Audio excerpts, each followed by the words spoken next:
The event starts with the setup, which requires us to find our name and number on the whiteboard.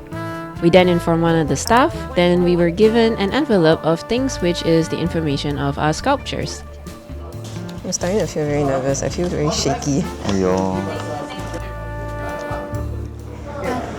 So let me see, this is your... Okay, so you need to go inside, okay, go all the way to the back, All the way turn to right, right. and then there'll be a group of tables in the middle. Okay. So you look for your class 12, as for example, this is under historical category. Okay. And then you just put your model, this one, you put next to your model. Next to my model. Or if your model has a base, right, you can take out the sticker, stick on it. It's up to Okay. you. Alright. It was a little nerve-wracking to see the competition. It really is a humbling experience to see the amount of talent in the hall. Yeah, I see all the queue. Oh my god, look at that. Wow, mine is so Gucci red. This is mine. Thank you. Totoro one is cute egg is 22 here. I've been stuck in my room painting my own things, so to see other workmanship on display really shows I have so much more to learn and improve upon. There is no info on the artist, so the judges won't be biased. However, it also means we can't find or follow talented artists whose works we come across. I didn't go into this hoping to win, though obviously that would be nice. It's really to see and learn from others and to network, so just to have fun. I'll try my best to tag some artists I know so you can follow them if you like their works. I will try my best to categorize the works, however there were so many to videograph and go through, so forgive me if I mistakenly include works in the wrong category or didn't include more artworks from artists as I had hoped. The sculpting category was insane.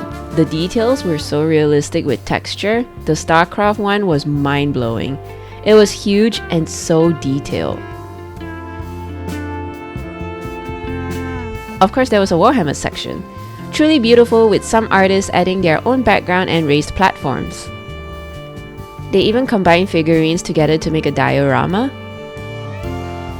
And from what I understand, and this is from a friend who enjoys Warhammer lore, it seems one of the artists have makeshift parts of other figurines to make their very own Imperator class Titan, which was a behemoth. These works are not exclusively Malaysian talent, but Asia. There was some from Taiwan, Thailand, and Indonesia as far as I know. And of course, there was a Gundam section as well. It was a really big section to a lot of submissions. However, I'm not too interested in Gundam, so there wasn't much footage of it. From the figurine category, my favorite was the Alien Rebirth piece. It looked like a prop right out of a movie. It was beautifully painted with small details like veins and this substance that looked like slime. It really made it look so realistic and absolutely wonderful.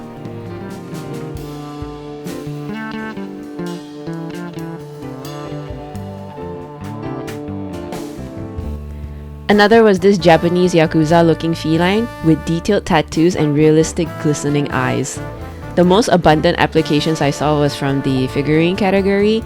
There were so many submissions and all the shading of the skin was so well done. While I was setting up, I got a sneak peek of the figurines, but it is only open to public in the second half of Sunday after the judges finished their judging. Day 1 and Day 2 was closed for judging, so all the footage was taken on the day I arrived, which was Day 0. I wish I had more time to carefully observe the details of the figurines I admired, but it was hard given the time constraints as well as trying to network with other people. Not to mention there are other people trying to view it as well, so I try not to take up the same space for too long. There was a section in the room to show the judges' previous works as well. The amount of talent in the room was astounding. To be in the presence of so many artists from beginners to intermediate to masters was a surreal moment. There was also a vehicle category for cars, planes, tanks, etc.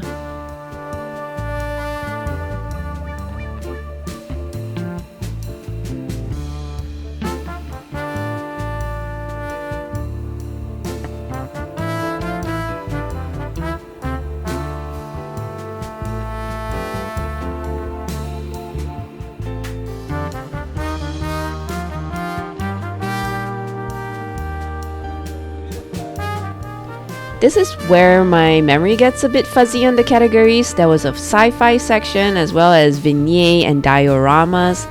They had a lot going on. A lot of wartime aesthetics. I don't really have much to say in this part, so I'll let the video do the talking.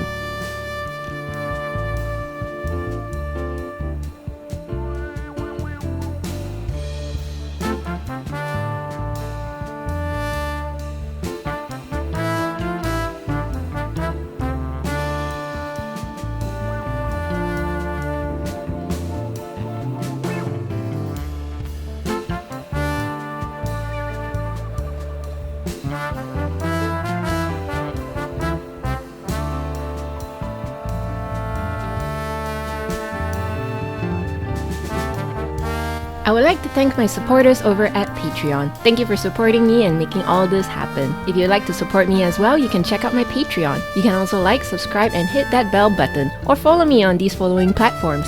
Links are down below in the video description. Really appreciate it, and let's carry on with the video. Throughout the event, there were workshops being conducted. The first was learning how to paint realistic fabrics on flat surfaces. The workshop is average of 45 minutes each. Then a speed painting of a sci-fi palette. This was interesting because I would never have figured out this trick, nor would I usually try and use it. So new skill unlock, I will have to practice this when I get home. The next one was painting realistic skin tone with oil paints. I later attended a workshop on how to paint metallic effects. It was nice to sit and learn some tips and tricks from the judges. Another interesting one was painting anime style figurines with a very soft look. I noticed he had a kitty cup to wash his brushes too. That was very cute. Lastly, it was weathering effects. There were other workshops being conducted as well, but these are the topics that appealed to me.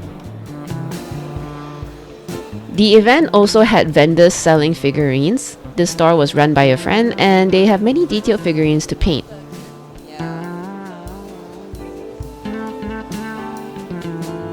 This is a vendor from one of the judges. I bought a little figurine to paint when I returned. There was also a store selling supplies such as different grades of sandpaper and paint brushes. I bought one of the sandpapers and it was so satisfying and it gave it a really smooth finish. Another store sells paints and effects of many different colors. I bought some pigments for weathering effects and such. Another art acquaintance had a store selling his original character both in 2D and 3D form. He also has some sick 3D figurines.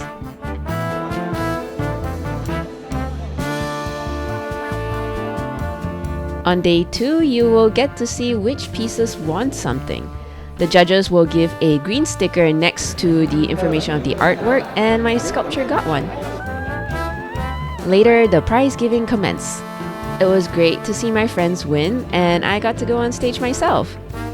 This concludes the last part of MALCOM. It was an interesting experience and I had so much fun. I hope and try to participate in this event every year going forward. Thanks for watching, guys.